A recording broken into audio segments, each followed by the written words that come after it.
My name's Linda Sperry, and I'm your worship associate this morning. And it's so good to see old friends and new friends and cherished friends here, and also on Zoom. From what I've seen is the list that people have Zoomed in.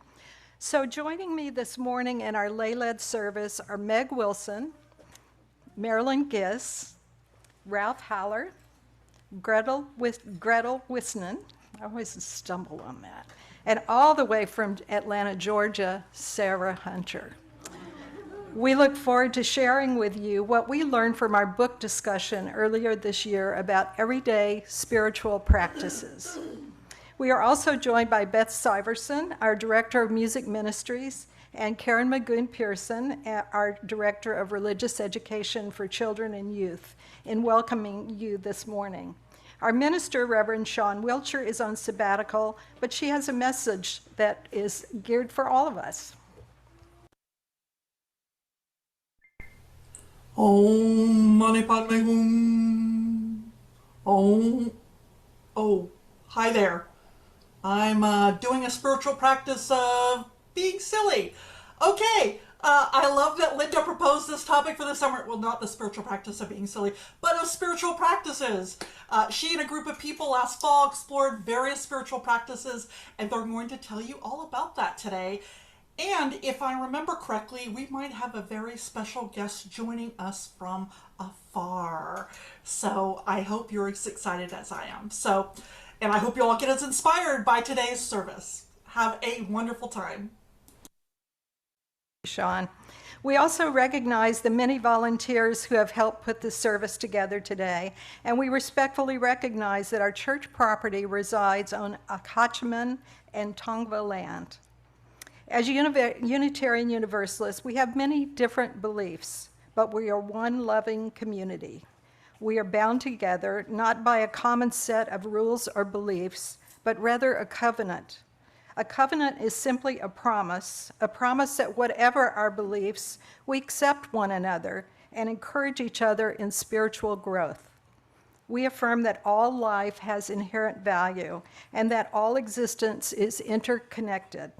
We strive for justice and compassion in our deeds and relationships, and we are committed to creating a welcoming community without regard to the traits that sometimes divide people. To our roomers, we invite you to silence your cell phones. Everybody got them silenced? For our Zoomers, we invite you to join us in the chat. I want to extend a special welcome to visitors. If you are seeking a spiritual home, we hope that you will find it here. Later in the service, we'll have an opportunity for you to introduce yourself if you'd like to do so. Now we are going to begin our worship with the lighting of our chalice. And this morning, I'd like to invite Gretel up to help me light the chalice. And many of you know Gretel, but if you don't know a little bit about her background, Gretel's been a member of OCUUC since 2022. She was born in Uruguay and moved to the States when she was 13 years old. She worked as a nurse at Kaiser for 35 years before retiring 7 years ago. Gretel is certain she's always been a UU when at 6 years of age, she decided to not take communion. Wait, don't go yet. She identifies as a spiritual atheist and feels very comfortable and welcomed at OCUC. Let us say our unison affirmation together. Love is the spirit of this church, and service is its law. To dwell together in peace, to seek truth and love, and to help one another. This we affirm together. Thank you, Gretel. Good morning, everyone. Our opening song is by Unitarian Universalist composer Carolyn McDade. This is a beautiful song. We used to sing it every single Sunday for a long time, and so now we just bring it in every once in a while. But it's one of those songs that I think everyone, no matter what your religious or spiritual belief or practice, I think we all can agree with these words. I think. Well, you'll let me know, maybe.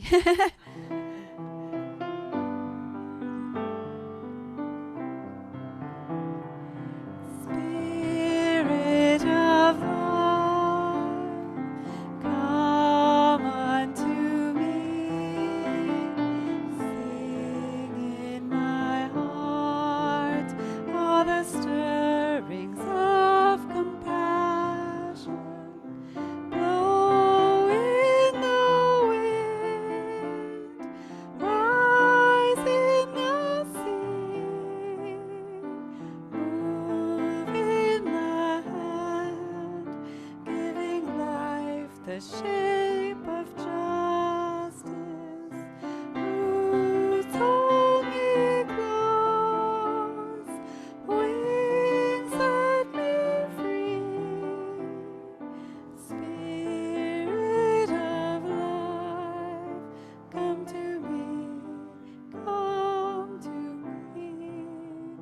we're going to do something a little different with this song. We're going to have the words up there, and you can think the words, but you're going to hum instead of sing words. Just see how that sits with you, and please feel free to harmonize if you are able.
Sing last part.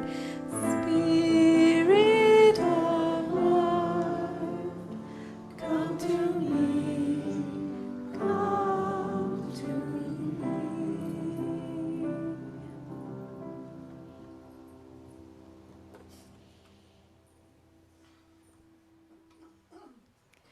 In March of this year, Gretel, Ralph, Marilyn, Meg, Sarah Hunter, and I met on Zoom once a week to discuss a book we were reading, Everyday Spiritual Practice, Simple Pathways to Enriching Your Life, which was edited by UU minister Scott W. Alexander. As a group, we explored the discoveries of 40 contributors to the book, all either UU ministers or lay leaders from across the country.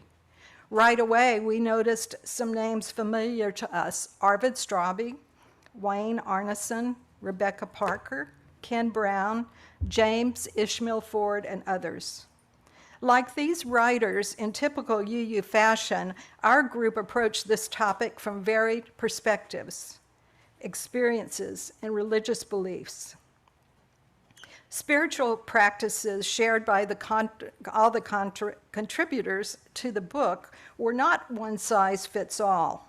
We were inspired to explore our own individual practices, either ones that we were already doing or ones that were new to us from the book that we were reading. At the core of our discussions, however, were the basics of what comprises an everyday spiritual practice and what makes it different from a casual spiritual hobby, something that one simply dabbles in when one feels like it.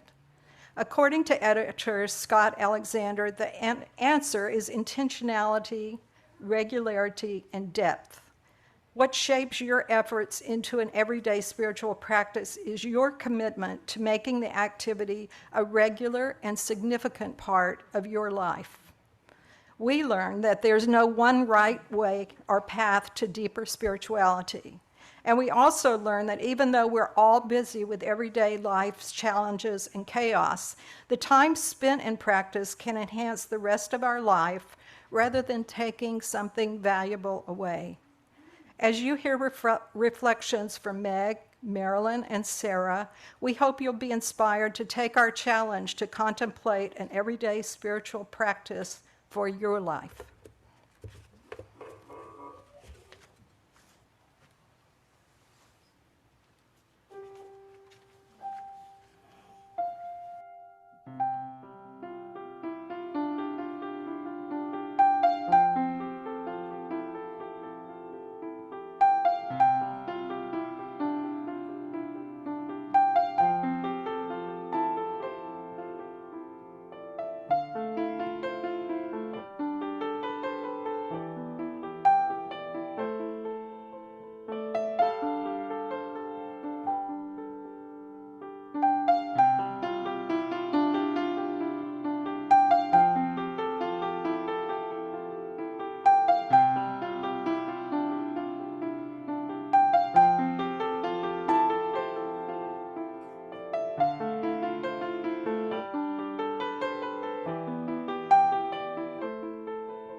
Peaceful Piggy Meditation by Carrie McLean. Sometimes the world can be such a busy, noisy place. Sometimes it feels like you always have to hurry, hurry, hurry. And you feel like you can't slow down, even when you're sitting down. It can be hard not to lose your temper when you're angry. And you can get really frustrated when things don't go your way. So, it's good to have a peaceful place inside. It's good to meditate. Peaceful piggies know when to take a break. Find a quiet spot and just breathe, breathe, breathe. Mom or Dad might help them set up a special place with a few things. Maybe a crystal for clear thinking, a stone for stillness, or even a flower for kindness. Peaceful piggies sit like a king or a queen on their throne, feeling the solid earth beneath them and the big sky all around them. Every day they sit feeling their breath going in and out until their minds calm down. So, peaceful piggies feel free like a bird in the sky, and as calm as a pond on a cool, clear night. This makes it easier to accept things that happen and stop wishing for things to be different. Come back to life, Goldie. She's gone. When you're peaceful, you can be truly fearless. Best of all, when you're feeling peaceful, you like who you are, just as you are. So, it's easier to face the truth about yourself. I'd better say sorry. I was mean to her. And it's easier to stand up to others. Peaceful piggies take good care of their friends and their enemies too. They try to be loving and kind to all beings, even worms. By slowing down, peaceful piggies notice all the magical little things in life, like the way raindrops raise each other down the window, the way the clouds tell silent stories, and the way birds sing songs just for you. Having a peaceful place inside helps keep a happy heart happy, so that even on a horrible, painful, disgustingly rotten day, a peaceful piggy can smile.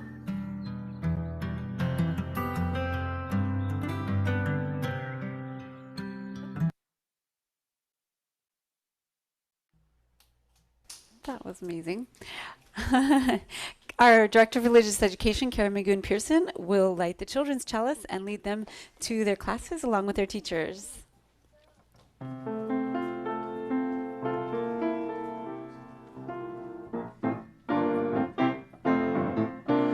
We hold you in our love as you go, as you go. May your heart be at peace as you go. To nurture the spark of your precious life.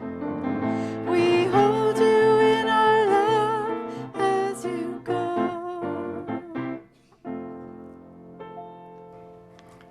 An Evolving Practice.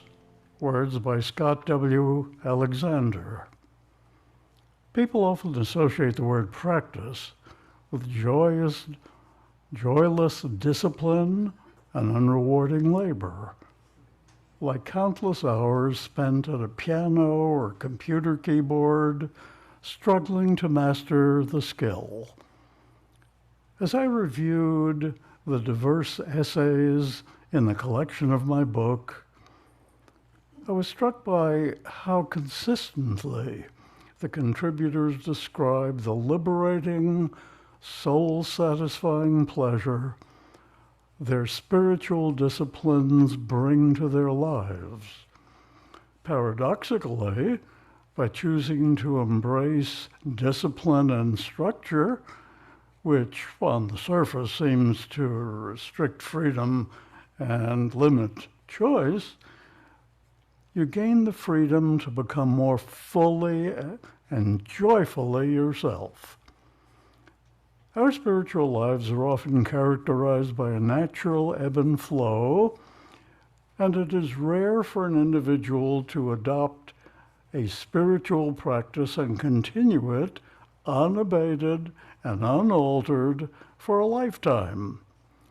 Spiritual practices can be dropped, replaced, or restarted as circumstances change.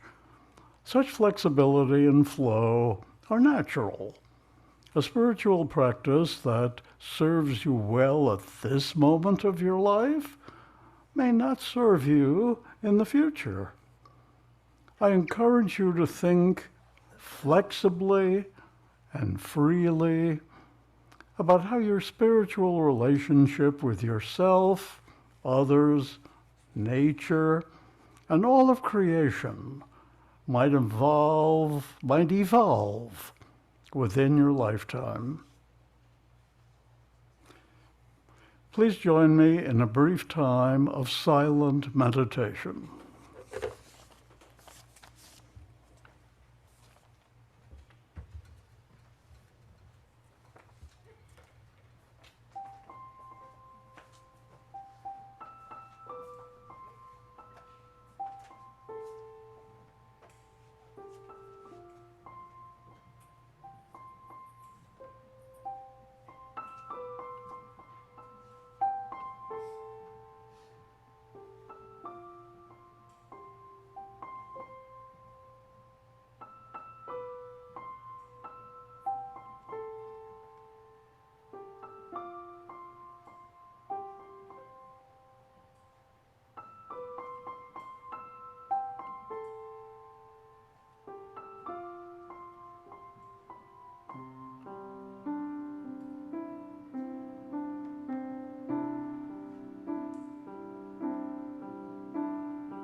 I'm alive right here, breathing out. My mind is clear, breathing in. My body is at ease, breathing out. I am at peace, breathing in. I'm alive right here, breathing out. My mind is clear, breathing in. My body is at ease, breathing out. I am at peace.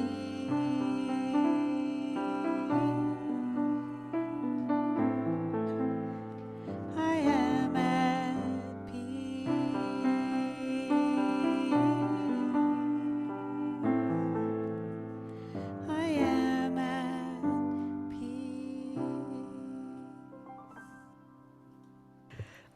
Good morning. Please forgive me. I'm really quite emotional.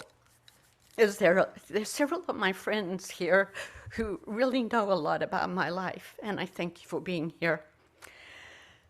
My name is Meg Wilson, and I've been a member of this church for 14 years. I'm saying good morning to you all, and good morning, Zoomers.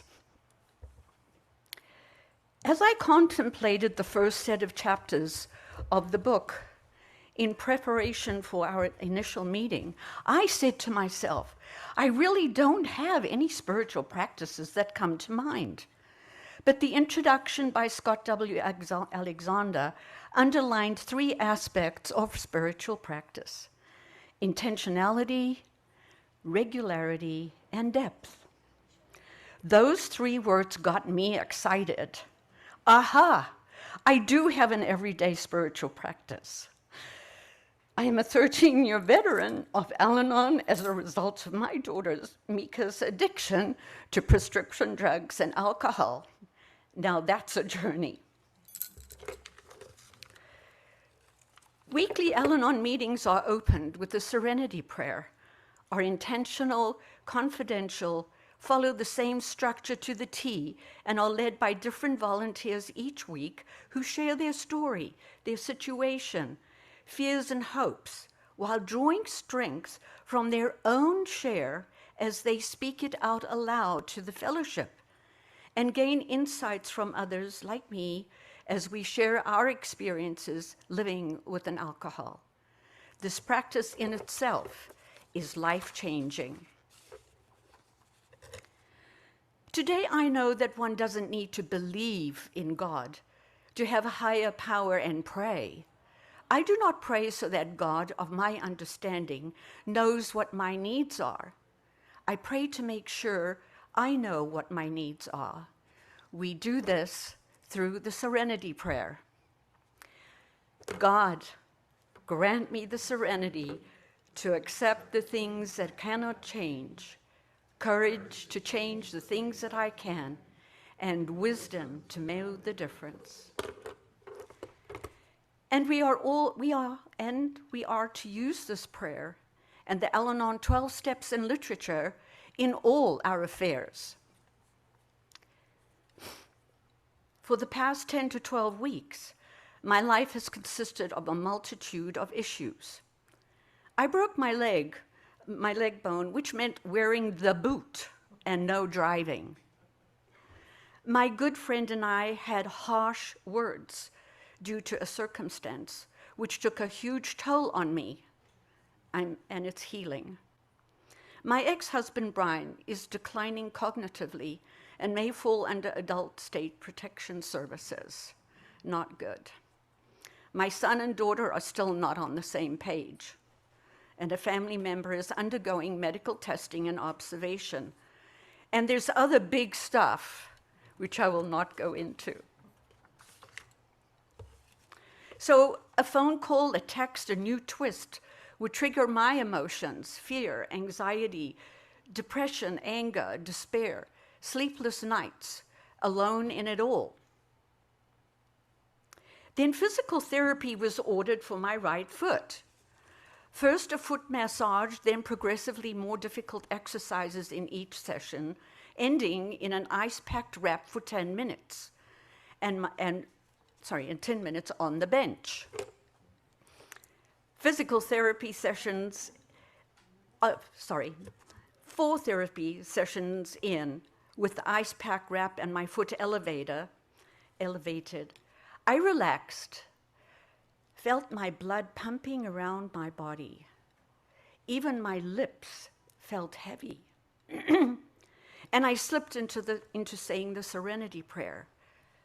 But I heard loudly, "Give me the courage to change the things that I can." Oh boy, I mentally got on my soapbox and dictated changes that were to be made like there's no tomorrow. The list was building. My heartbeat was now racing.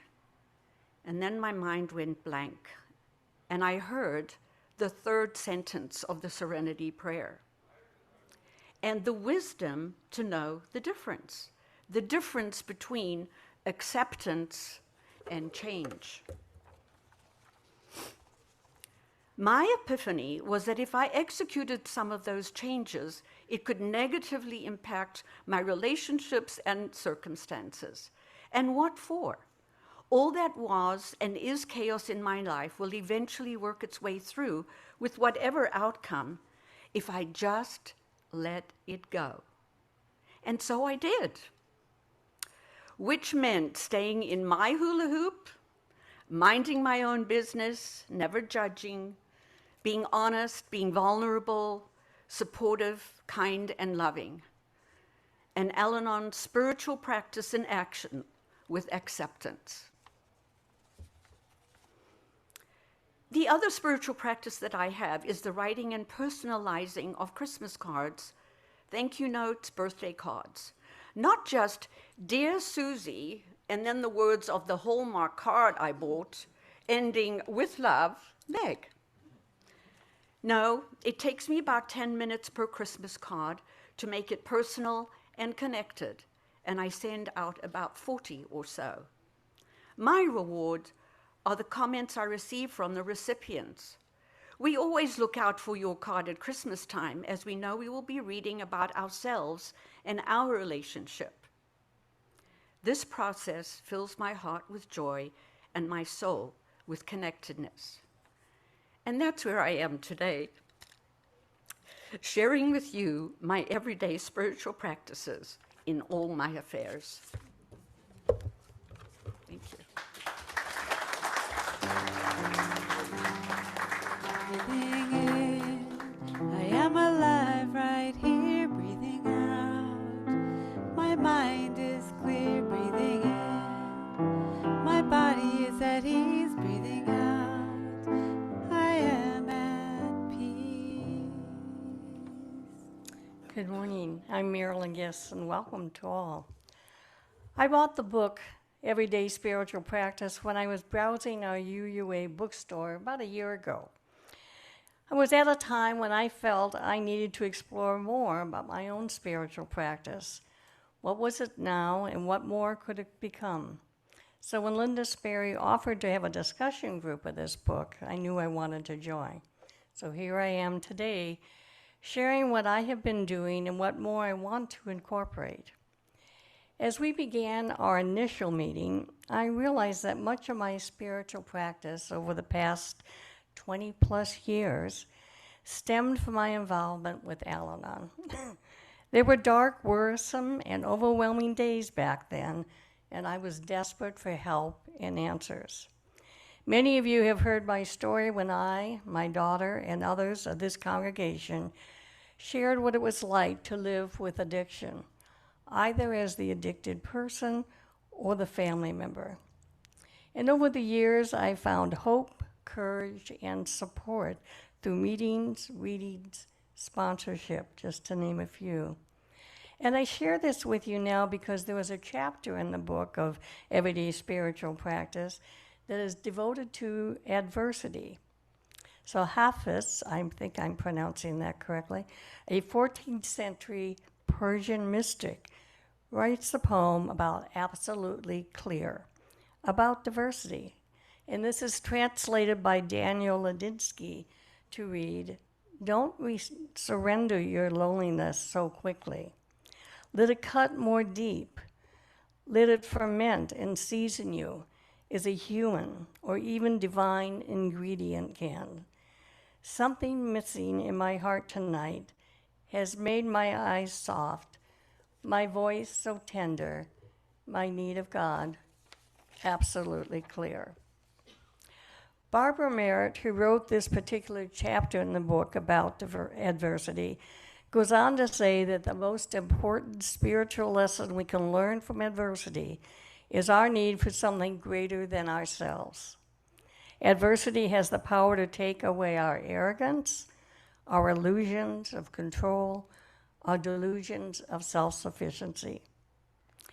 This chapter particularly spoke to me as I walked again through some difficult times this past year, being diagnosed with cancer and receiving both radiation and chemotherapy. So my questions ran the spectrum of what is my purpose today? How do I make each day count? What am I grateful for today? What practices do I want to engage in? And what new practice might I learn to incorporate?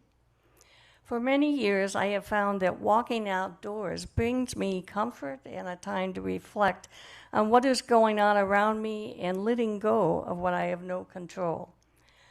I've since added what I call, until some time ago, a walking meditation. And people say, what's that? Well, I really couldn't quite explain it. It's kind of different for everyone. But I also found that in this book, this concept was reinforced as a spiritual practice. I thought, oh, yay, I'm doing it. So I usually do this. I'll just briefly go through this. I usually, myself, tend to walk in the morning when I feel most alert and open to new beginnings. So I share this with you now. As I begin my walk, I repeat to myself, I breathe in the morning air, a new day, a new beginning. And I repeat it twice. Then as each new thought, I repeat twice, breathing in through my nose and out through my mouth. I feel the coolness of morning air, the warmth of the morning sun, a new day, a new beginning. I see the beauty of this day all around me, a new day, a new beginning. I hear the sounds of nature calling out to me, a new day, a new beginning. I smell the scents of this day all around me, a new day, a new beginning. I feel a moment of peace, tranquility, and serenity all around me, a new day, a new beginning. May I take this moment of peace, tranquility, and serenity, embrace it, and carry it with me throughout this day and with whom I come in contact. This helps me in setting my intentions for each new day. Also focus on gratitude. Generally, this tends to me at the end of the day, and I reflect on what's happened, what's done, been doing, and what contact I made with others. And I always can think, and I only say 3, but I certainly have many more, of things I'm grateful for that happened that day. I learned more about silent retreats with meditation, something I'd been interested in but too afraid to pursue, and then different guided practices. Fortunately, the opportunity prevailed to attend Spirit Rest Retreat in Palos Verdes from August 6th to the 11th. So Linda and I will participate, and I'm so looking forward to this time. It is supposed to be silent. We'll see who speaks first. But may you have new days and new beginnings.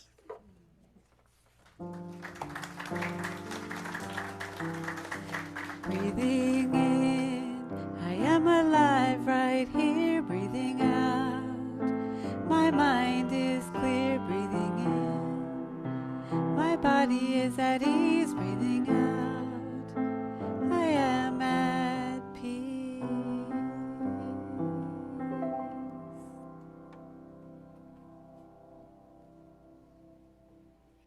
Hi, everyone. I'm Sarah Hunter. I've had a number of spiritual practices throughout my life. Yoga and meditation have been where I found my solace and peace. But most recently, my life got blown up and that all changed. Some history. I'm from Atlanta, and my husband Rob and I moved to Huntington Beach 10 years ago. Far from family and friends. We knew no one. But then I found OCUUC and I found myself. I found my best friends, and I found a supporting community. In March of 2022, Rob came home and told me he had stage 4 pancreatic cancer. Everything came to a screeching halt. My producer hat came on, though, and I called every doctor I knew to get him into the Hoag Cancer Center. We quickly met with the head of oncology and then the expert on pancreatic cancer. A plan was set on treatment, but it was made clear it was not a cure, but the pain could be controlled. Before he actually started treatment, he was rushed to the hospital with a pulmonary edema. As he was being wheeled into the treatment area, he turned to me and said, "You must be worried I won't make it." Well, actually, I was in such a panic, it had never crossed my mind. He did eventually start chemo, but he kept working through the entire thing. We also worked on a communications plan of who to tell and what to tell. That's that producer in me again. Throughout this, I would like to say I stayed calm and in charge. No, just talk to the multiple pharmacies about that. And our lives became all about Rob and cancer. But I decided early that I was not going to go on a research binge looking for answers and cures. I did not join any support groups. I was afraid I would end up taking on other people's pain. And I wanted to ensure Rob lived with dignity and the best care we could give him. But I did slowly come to a peace and quiet within. I talked often to Sean, my sister Mary, Sandy, Deborah, and Audrey. But my peace came from knowing I loved Rob, and this would be a spiritual journey for both of us. I worked hard on keeping as much drama out of our lives. And we certainly had, as I called it, the cast of Les Mis coming into the hospital rooms and our house, each person throwing out instructions I didn't understand. In the meantime, though, I got my Google medical degree. But I kept working on keeping Rob center and my love of him foremost in my heart. We celebrated 50 years of marriage during this, and he lived into the new year. His death was peaceful, and our children came to be with us at the end. And in true Rob Hunter fashion, he gave out lots of directions where to scatter his ashes. And thank you, Tom and Nancy. I have since moved back to Atlanta to be with my children and grandchildren, and in the same time zone as the rest of my family. My spiritual practice gave me peace, and I was so happy to be with him during this. Thank you to all my friends. I miss you terribly.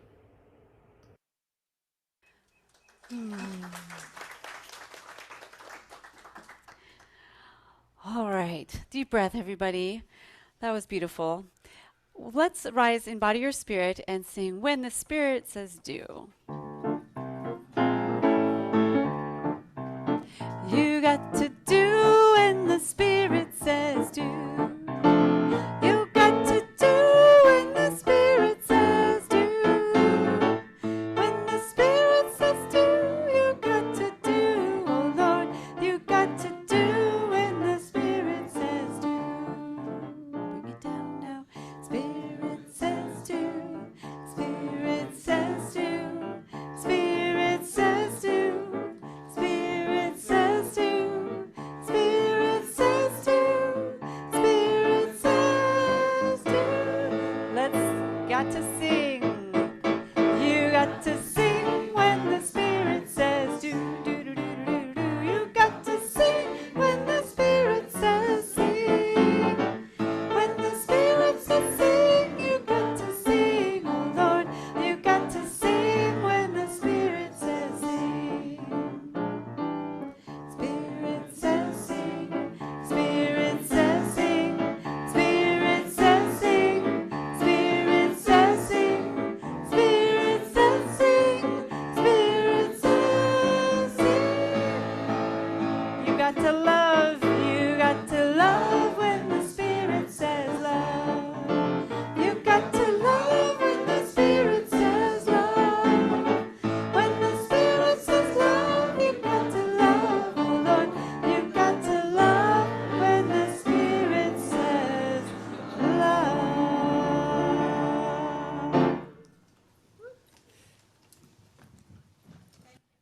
Thank you, all of you, for sharing this morning. I'm touched. I'm very touched. And I just wanted to let you know that if you are interested in doing another book group, we kind of started out small, but I'm game to lead another one. And I think any of these that were in my group are ready to lead a group as well. So just let us know, and we'll get a book to you on. And we'll get going again. So probably after the summer's over. Okay, Unitarian Universalist congregations are fully self-supporting, meaning that members and friends raise all funds for the operating budget, ministries, and programs of the church. We are ever grateful for your gifts of time, treasure, and talent. OCUUC amplifies that spirit of generosity by sharing half of the plate we receive with an organization that shares our values. This month, we're contributing to Stand Up for Kids, a nonprofit here in Orange County whose ongoing mission is to end the cycle of youth homelessness. Stand Up for Kids serves unaccompanied homeless and at-risk youth from 12 years of age to their 25th birthday.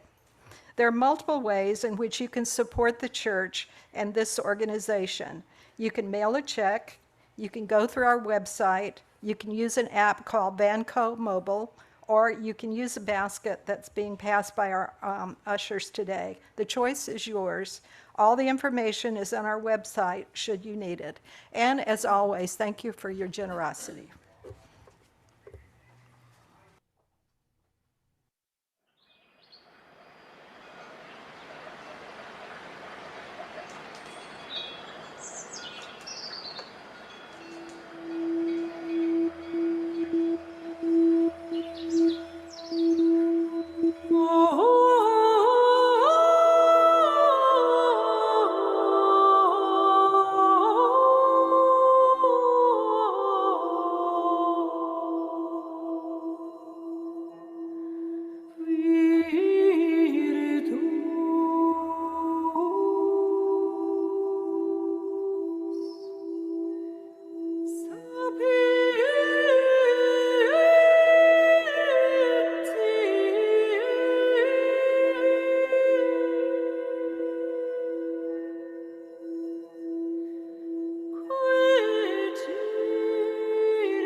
If any of you are not familiar with Hildegard von Bingen, 11th, 12th century Christian mystic, she was an abbess in a convent and very visionary. She advised popes and kings. She's really an incredible figure. So if you enjoyed that music and her spirit, I invite you to look deeper into her life, Hildegard von Bingen. And we will sing this lovely song. We gather together. This song puts our intentions into words and expresses our gratitude for the many gifts we share.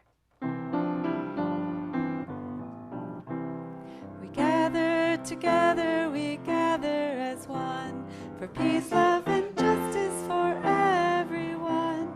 We give from our hearts to show that we care. We can change lives with what we share.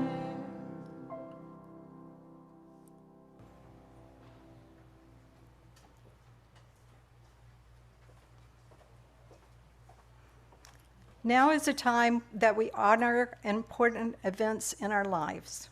You're invited, one and all, whether you're a member, a friend, a visitor, or whomever, to participate in our weekly ritual of joys and sorrows. Perhaps you come here today holding something close to your heart, moments from the last days or hours that have struck you at your core. If you'd like to honor such a profound joy or sorrow, we invite you to do so. If you're a roomer, you are invited to come forward to light your candle. If you would like to share your joy or sorrow, you can write it out on a slip of paper provided to you, or you can ask your ushers for one now, and then you can hand it to me and I'll read it, or you can hand it to your usher and they'll give it to me. If you're a Zoomer, you are invited to write your joy or sorrow in the chat, and Craig Sperry is going to help us with that aspect of the response. Once the roomers are done lighting candles, I'll read all the joys and sorrows shared out loud as Judith Stamper lights a candle for the Zoomers. As music is played, I invite you to silently offer healing or celebration as you feel called and according to your own beliefs. Please come forward, Judith.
Going to read the comments from the chat.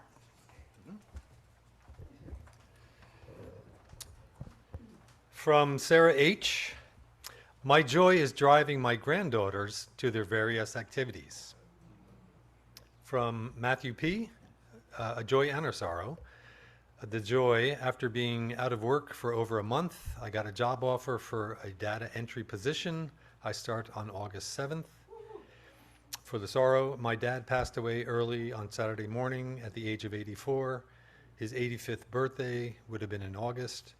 Because of my financial situation and the new job starting, I cannot afford to travel to Utah for any of the services or to be with my mom. I'm feeling very lost right now.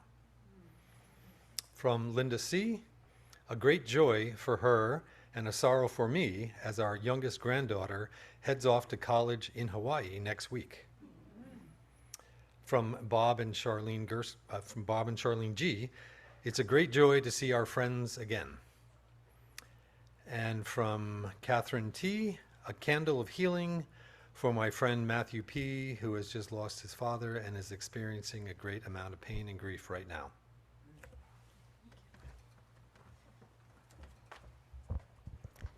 So I'm going to start with the joys. Elizabeth K. I'm happy to report that I'm 6 weeks post-shoulder surgery.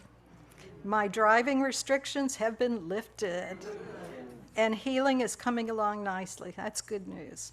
I'm also extremely grateful for my principal, who has agreed to an extensive list of accommodations from my doctor, including a shorter work day. That's pretty good. And extra help in the classroom for as long as needed. That's good. That's awesome. Okay, Sarah C. I'm so happy for OCUUC College to be in fashion design and sewing and more friends. Thank you, Sarah. Laura Gethard Beach has a sorrow. My mother-in-law, who just entered hospice, she is 1 month shy of her 100th birthday. Wow. I'm wishing her comfort and peace. Judy T. I have a sorrow. My nephew, Michael, whose cancer has returned. Sorry. Adam G. has an other for forgiveness. I would like to forgive Lisa. It will just take some time. I do hope she will get the help she needs. Thank you, Adam. Let us hold in love all the joys and celebrations and all the hurts and sadnesses, both spoken and silent. Let our joys remind us to be thankful, our concerns remind us to hope, and our sorrows remind us to connect. Let all these moments remind us that we are not alone. Please join Judith in a spirit of prayer or meditation.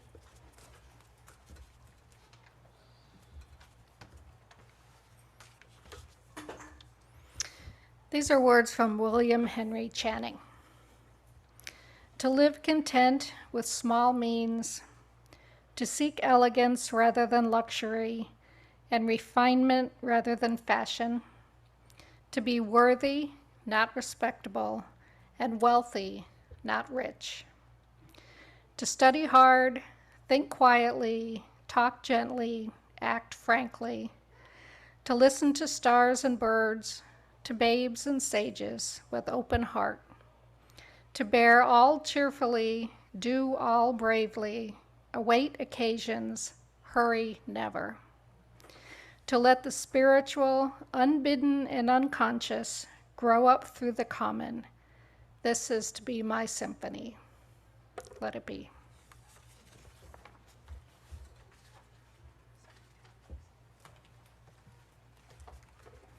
Let us all join together as we extinguish the flame of our chalice and say together, we extinguish our chalice.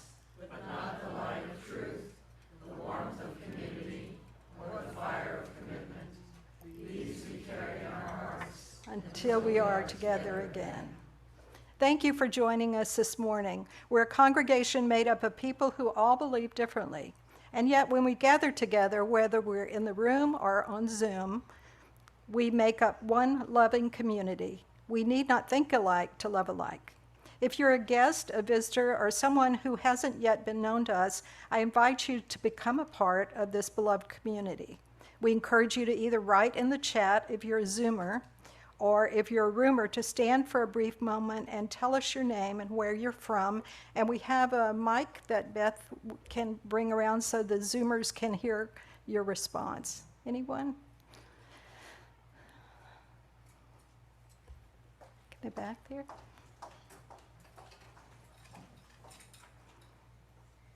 Hi.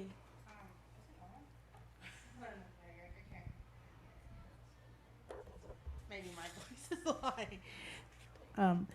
Hi, my name is Sarah Carlson. I lived in Costa Mesa about 6 months, and I just like to get to know you guys little by little. I just need some more friends here, so. Thank you, Sarah. Hello, I'm Steve McNally. I'm a visitor. I live in Costa Mesa. I'm the president of Meg's fan club in 92627. So thank you for that.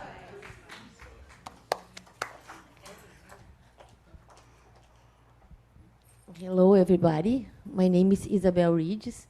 This is the first time I come here. I live in Huntington Beach in Brazil. I'm in and out of the country. The reason why is because I have a daughter here, and then she lives here, so I want to be close to my daughter. I'm a doctor in Brazil, and right now I'm going for another university. So I'm not treating in Brazil right now. So I'm going for a PhD, quantum medicine and natural healing medicine, integrative. And then I'm open for everybody who wants and to know about this medicine. It's for free. While I'm here, I can help you guys to, heal or get better health. My English is not very good, but I can, I can make you understand. And then I'm happy that I'm here because this is different. I also go to different churches. I'm a crazy church seeker. Okay, so thank you very much, and then I'm glad I'm here. So if you want to talk to me, I can help. We're glad to have you here. Hi, I'm Peggy, and I'm part of Meg's fan club also. We live in Huntington Beach. I'm here with my husband, Reed. Great. I'm Carol, also a fan of Meg, and I'm here with my husband, John, and we live in Mission Viejo. Hi, I'm John, and as you've just met my wife, Carol, I'm also a huge fan of our dear friend Meg. Also, I see another old friend in Maryland over there. Grateful to be here, and I'm grateful for our mutual recovery program that we all share and that brought us together. I don't believe we ever would have got together without that program. That's just one of the things that we've all gained from this program, and I'm so grateful. Thank you. Thank you. My name is Reed Nesledge, and I was here for by the invitation of Meg, and thank you very much for this moment. Thank you. All right, raise your hand if you're with the Meg fan club. There we go. Oh, and Nancy too. Gretel. All right. See, Meg? Every Sunday we expect you to fill the pews like this. If you'd like to know more about our church, including programming for our youth and children, please contact us at hello@ocuuc.org, and we'll help you get connected. In addition, we invite you to sign up for our weekly email called The Blast at blast@ocuuc.org. We want everyone to feel a part of this beloved community, so please reach out to us and we'll help you get connected. So we have some announcements. A couple I'm going to give that aren't listed here. First thing is near and dear to my heart is the Wild and Scenic Environmental Film Festival, which is in its 5th year here at Orange Coast. And tickets go on sale August the 1st, which is Tuesday, right, Nina? Right, Meg? And our event, it will be September 30th, and you'll be hearing more. We're going to have filmmakers as well as some really awesome films again this year. It's coming up August 5th, the picnic at the park. And how many of you were at the last picnic or the picnic before that we did? It was really great. We were all COVID crazy. You know, we wanted to get out, and it was like seeing stars walking in. You know, everybody got so excited when a new face walked in without a mask and so forth. So it's Extensia Park, 1900 Adams Avenue, and this was something that the kids came up with, an idea that they wanted to pursue. So you'll hear more details, but please be there. It should be a great event. So Reverend Judy and a group, how many are doing the planning? Six are planning Reverend Sean's 10th anniversary celebration, which is going to be Saturday afternoon, October 14th. So you can pull your phone out and put that on your schedule if you don't know so far. So October 14th, and you'll hear more details, but we're celebrating her 10th year here as our minister, which is pretty awesome. Also, Judith Stamper, where's Judith? She's going to be out in the courtyard signing up people for circle dinners, circle suppers, we call them, that happen in the month of August. And she needs more information from our host to be able to set times. But if you're interested, it's a great way to meet people if you're new to the congregation. And I'll leave that in Judith's hands. Our groups are meeting weekly, and Sarah Jones asked me to emphasize that the AHA group, the Atheist Humanist group, is now meeting in person as well as on Zoom. So that's new. Let's see. I think that's it. Let's go to our benediction. And what I'd like to do is, rather than me just reciting this today, I would like for you to join in and recite it. This could be your entree into spiritual practice. So join me in saying these words by the author of Zen and the Art of Motorcycle Maintenance. The place to improve the world is first in one's own heart and head and hands, and then work outward from there.